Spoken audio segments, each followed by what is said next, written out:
Good morning from the National Weather Service here in Pocatello. My name is Carter, and this is your Southeast Idaho weather hazard briefing for Friday, October 11th. We saw a G5 severe geomagnetic storm observed, which brought widespread aurora conditions to our area. So if you saw the northern lights out there last night, beautiful conditions as we got some clearing skies building in from the west. But if not, this will be unfortunately the only chance for this week, but certainly some beautiful photos out there tonight. So thanks to everyone who shared those with us.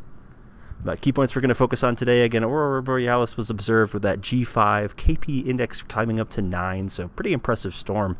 Pretty similar to the one we saw earlier this year around that May time frame. But other than that, seasonally warm and dry conditions will continue into early next week. We've been saying that. High pressure in control. No big changes until we head into the middle and later parts of next week. Confidence is increasing. Pacific trough moving onshore with a cold front. It's going to help bring in some more widespread precipitation chances and much cooler temperatures. So if you've been enjoying the nice warm and seasonably warm weather here the last couple of weeks and last month for all things considered, changes are on the way for next week.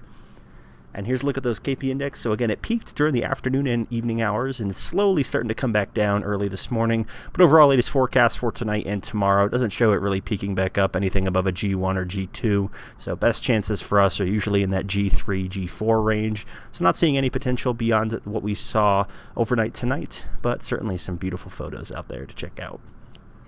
And taking a look at satellite for you this morning, we did see pretty decent conditions for viewing the aurora building in from the west as clear skies filled in behind an exiting shortwave over the Continental Divide. But other than that, look for mostly sunny skies today. A little bit of cloud cover out there, but other than that, should be a beautiful Friday and weekend ahead. And taking a look at the bigger picture for you guys. So now we can see two very large organized low pressure systems in the Northeast Pacific, one working through the Aleutians and one off the coast of Oregon and Northern California.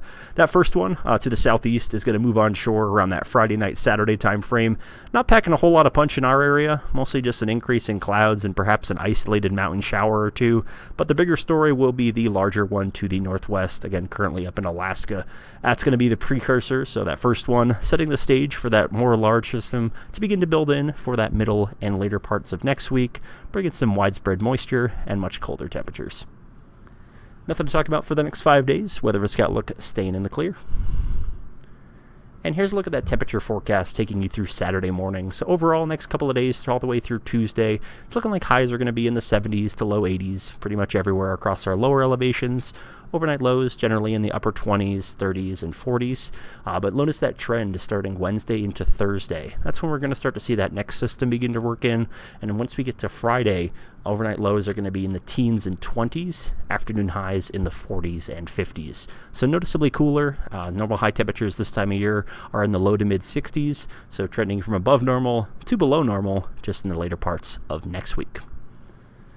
And taking a look at the 6 to 10 day temperature outlook. Before I break that down, let's just take a quick look at the upper level heights. So overall, a European model on your left, GFS on the right. So we are tracking again that first system moving onshore to Oregon and California around that Friday night, Saturday time frame. It gets absorbed into a pretty large, broad region of high pressure going all the way up into the northern territories of Canada. So we're not expecting much impacts out of that, just an increase in clouds and perhaps an isolated shower or two. But bigger story is going to be that low in the Gulf of Alaska. It's going to work southeast starting Monday into Tuesday. Again, moving onshore around that Wednesday time frame, bringing that cold front in for us, looking like Wednesday into Thursday, and that's going to support some more widespread precipitation chances and colder temperatures.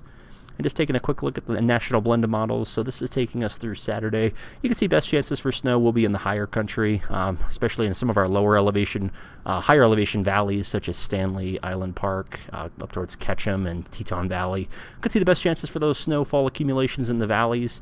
But taking a look at both the models, they do have that widespread light snowfall potential across our entire area. So we'll be narrowing down those specifics here heading into next week. But certainly with those temperatures, any precipitation could be falling as that mix of rain and snow.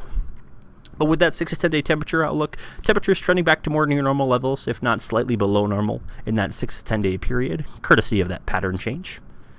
And there we go, 6 to 10 day precipitation outlook favored above normal precipitation across all of Idaho and the northwest. So overall, it's going to be a decent pattern change, getting some moisture back in here to hopefully suppress and knock down some of those fires we've been dealing with. 8 to 14, not a whole lot of change there. Still near normal to below normal temperatures in the 8 to 14 day period, taking us through the 24th of October. and a slightly less signal there on the precipitation, but overall semi-active pattern will continue there through that 8 to 14 day period across the north. And that's about all I have for you this morning. If you have any comments, questions, or concerns, please feel free to send us an email, give us a call, or check out some information on our website. Have an awesome weekend and stay safe out there.